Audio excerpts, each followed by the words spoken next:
વર્ષની છોકરી છું. મારા જીજાજી મને આઈસ્ક્રીમ ખાવા રોજ આપતા હતા. એક દિવસ મને ઉલટી થવા લાગી અને મેં ચેક કર્યું તો હું બીમાર અને બેજીવી નીકળી. આ જોઈને હું એકદમ હેરાન થઈ ગઈ. આ વાત કોઈને કીધા જેવી નહોતી, એટલે આ રાજ જાણવાની મેં કોશિશ ચાલુ કરી દીધી. એક દિવસ હું મારી મોટી બેન પાસે રોકાવા માટે ગઈ હતી.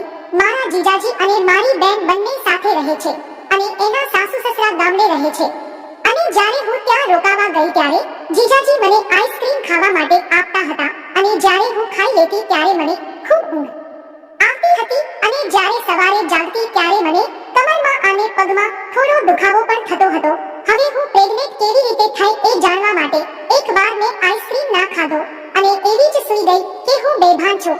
ત્યારે મારી સાથે જે થયું એ જાણીને હું એકદમ હેરાન થઈ ગઈ. મિત્રો, આજે હું તમને મારી સાચી ઘટના વિશે જણાવવા જઈ રહી છું. મારું નામ કવિતા છે. અમદાવાદમાં રહું છું. મારી ઉંમર 20 વર્ષ છે અને મારી ઊંચાઈ 5 ફૂટ 7 ઇંચ છે. મારું આખું શરીર સંપૂર્ણ રીતે ભરેલું છે અને હું રંગે રૂપે સફેદ છું. હું સુંદર દેખાવ છું. મારી બહેન મારાથી 2 વર્ષ મોટી છે અને તેના લગ્ન સુરતમાં થયા છે. આ કહાની થોડા દિવસો પહેલા બની હતી જ્યારે હું મારી બહેનના ઘરે સુરત ગઈ હતી.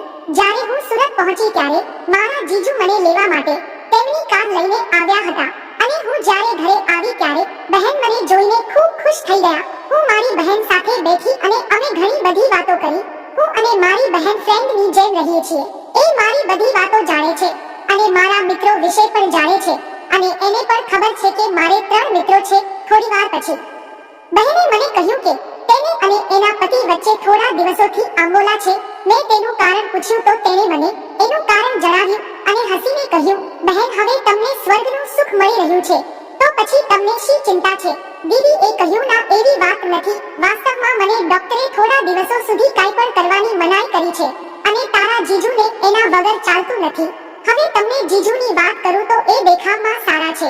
હવે તમને જણાવ્યા મુજબ મને જીજુ રોજ આઈસ્ક્રીમ આપતા હતા અને એક દિવસ એ જાણવા માટે મેં એ આઈસ્ક્રીમ ના ખાધું અને જોવા લાગી કે શું થાય છે મારી સાથે. અને પછી જે જોવા મળ્યું એ જોઈને હું એકદમ હેરાન થઈ ગઈ કારણ કે આ બધી વાતમાં મારી બેન પણ શામિલ હતી. અને જે થયું એ હું તમને મારી કહાનીના બીજા ભાગમાં જણાવીશ. વાર્તાનો બીજો ભાગ સાંભળવા માટે વિડિયોને લાઈક અને ચેનલને સબસ્ક્રાઇબ જરૂર કરી દેશો. ફરી મળીશું જલ્દી એક નવા વિડિયોમાં. ત્યાં સુધી આવજો. વિડિયો પૂરો જોવા બદલ તમારો ખૂબ ખૂબ ધન્યવાદ.